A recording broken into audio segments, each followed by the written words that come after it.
Härra president, mul on suur rõõm näha teid täna õhtul siin selles saates, kuhu me oleme lõppevast aastast 2002 püütud kokku koguda valitud meeleolusid läbi nende inimeste, kes on siia sellesse saatesse kutsutud.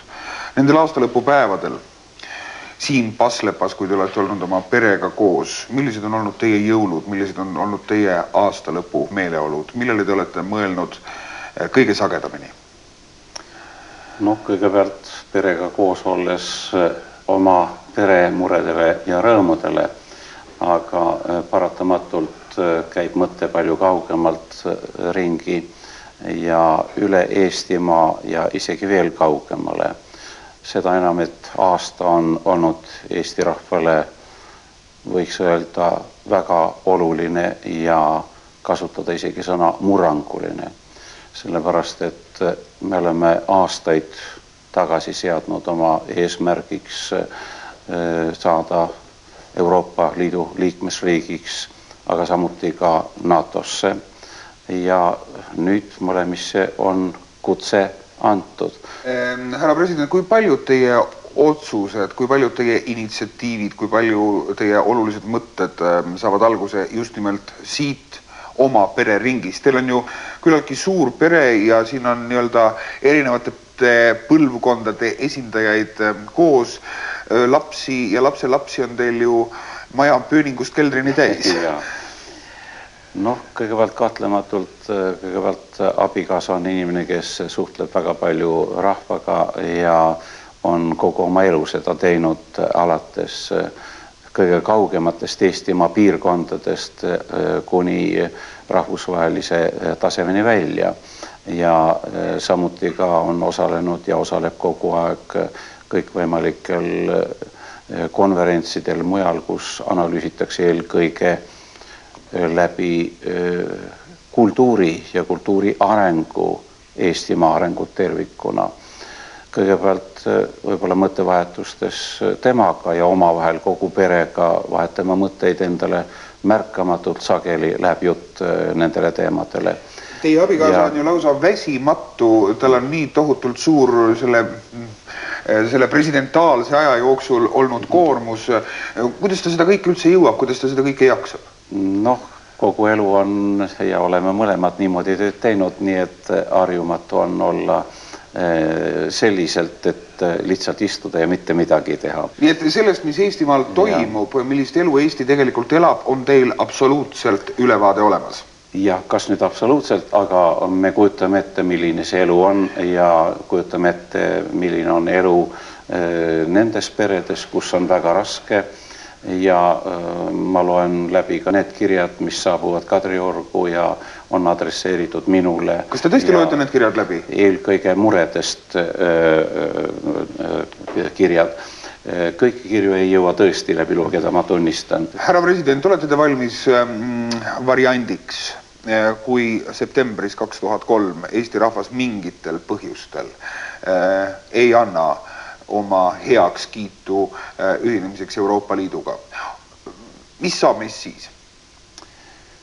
Selline küsimus on esitatud mitte esimest korda minule ja neid mõtteid on vahetatud ennegi, kuid ma siiski usun, et Eesti rahvas otsustab nii. Ja sellepärast usun seda, et kui me vaatame üldist bilanssi Eesti astumisele Euroopa Liitu, siis on kas või ainult materiaalsest rahalist aspektist siin siiski loogika olemas. 2 ja enam isegi korda näiteks me maksame vähem või õigem on öelda, saame enam Euroopa Liidust rahalisi vahendid, kui me näiteks sisse maksame praegu sinna. Aga ma arvan, küsimust ei tohi käsitleda mitte juhul ainult rahalisest aspektist. Me kuulume ikkagi ajalooliselt Euroopa kultuuripiirkonda ja ei ole loogiline, et me lahkuksime sellest kultuuripiirkonnast. Härra president, kui me jätame kõrvale teie ametikoha, teie staatuse Eesti Vabariigi presidendina, teie kui Eesti Vabariigi kodanik, ilma nende regaalideta, kui te seisaksite selle küsitluse ajal seal valimiskasti juures, te annaksite kodanikuna ilmtingimata oma heakskiidu Eesti astumisele Euroopa Liitu? Kindlasti. Ma tahan siin juures veel rõhutada seda, et kogu arengu aluseks on ikkagi paratamatult majandus ja olles Euroopa majandusruumis, me siiski loome endale reaalsed tingimused oma majanduslikuks arenguks ja niisuguseks majanduslikuks arenguks, kus meie majandus on konkurentsivõimeline kõige kõrgema tasemelisel turul, see tähendab Euroopa turul. Et meie rahvas hakkaks edaspidi elama täpselt sama hästi, kui elatakse Inglismaal, Prantsusmaal, Saksamaal ja kõikides Euroopa Liidu riikides.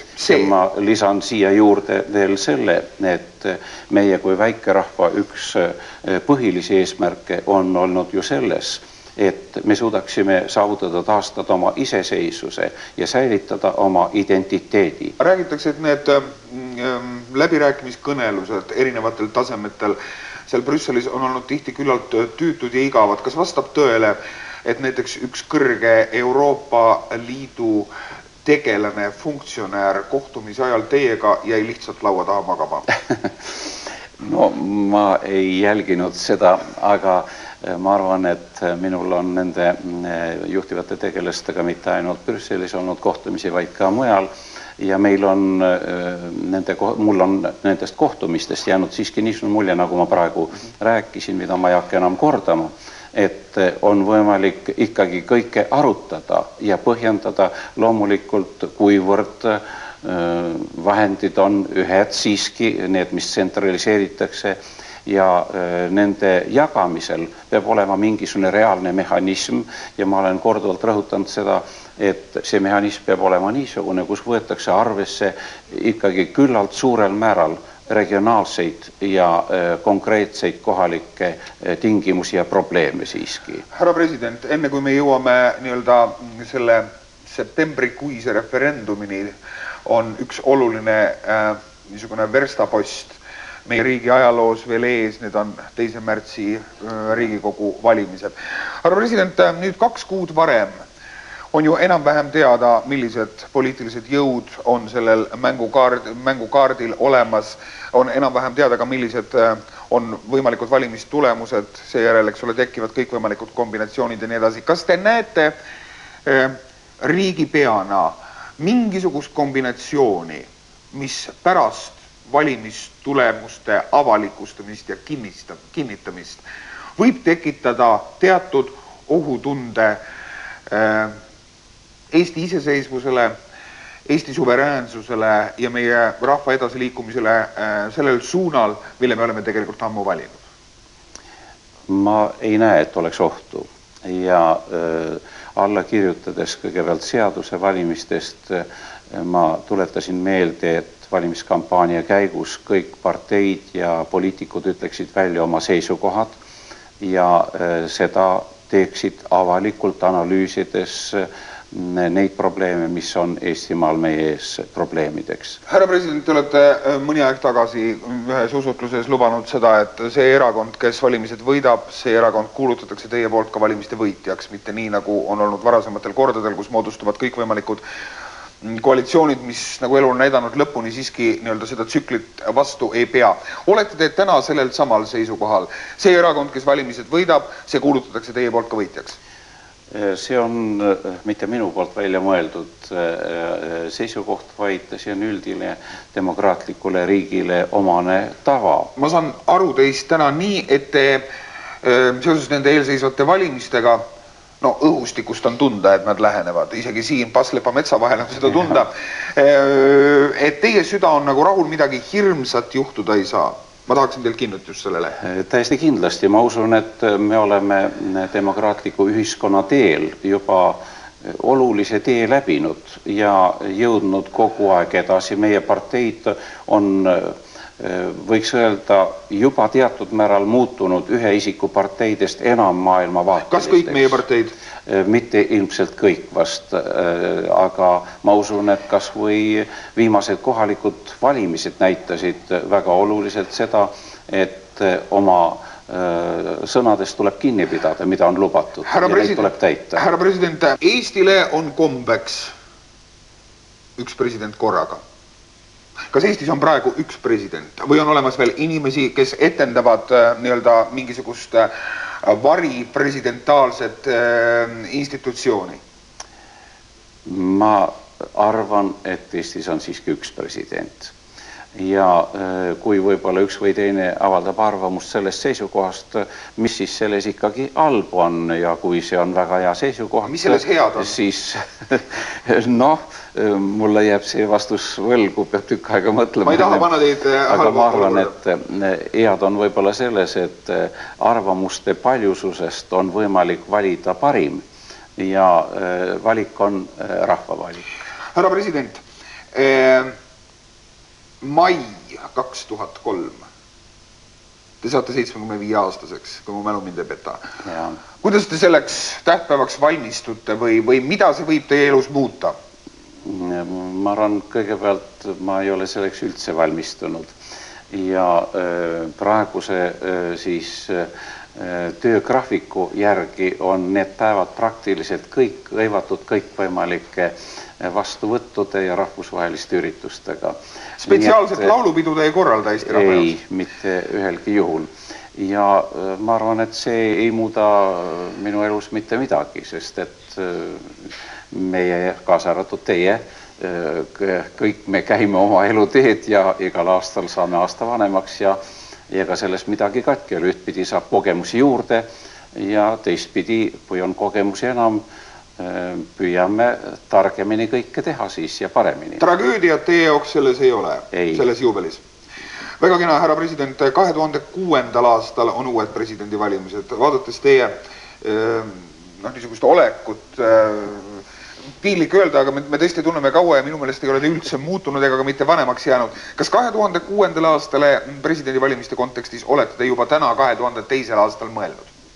Ei ole mõelnud ja ma usun, et ei mõtle ka. Ma usun, et on vaja käituda selliselt, nagu on tarvis. See tähendab, et Eesti riik areneks edasi ja need plaanid ja mõtted, millest me alguses rääkisime, et uutes tingimustes on vaja mõelda, kuidas optimeerida ja tasakaalustada kogu Eestimaa areng. Kes seda suunab ja juhib, see on rahva otsustada. Kui on tarvis tulla rollist välja, teile see raskusi ei tekita? Absoluutselt. Ma väga tänan teid ja tänan teid selle vastuvõtu eest siin Paslepas selle huvitava jutuajamise eest.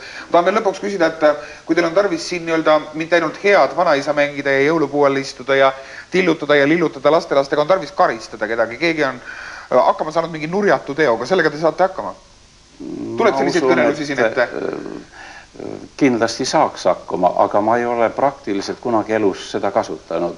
Ja ma olen leidnud, et kõige õigem on anda igal ühele, kaasa arvatud lapsele, samuti ka täiskasvunele ja mitte ainult oma peres, vaid üldse ühiskonnas endale järelmõtlemise aega, sest et iga inimese enda tehtud otsus, see on kindlasti kõige olulisem ja selle ta tingimata ka realiseerib. Ma väga tänan teid ja vaadates teid ja nähes teid siin täna ekraanil saan ma aru, et mul ei ole mingisugust vajadust teie sõnades kahelda. Aitäh teile ja ilusat aastavahetust teile ja teie perekonnale. Teile samuti ja ma kasutan võimalust, et soovida õnne aastavahetuses kõigile ja ilusat aasta algust.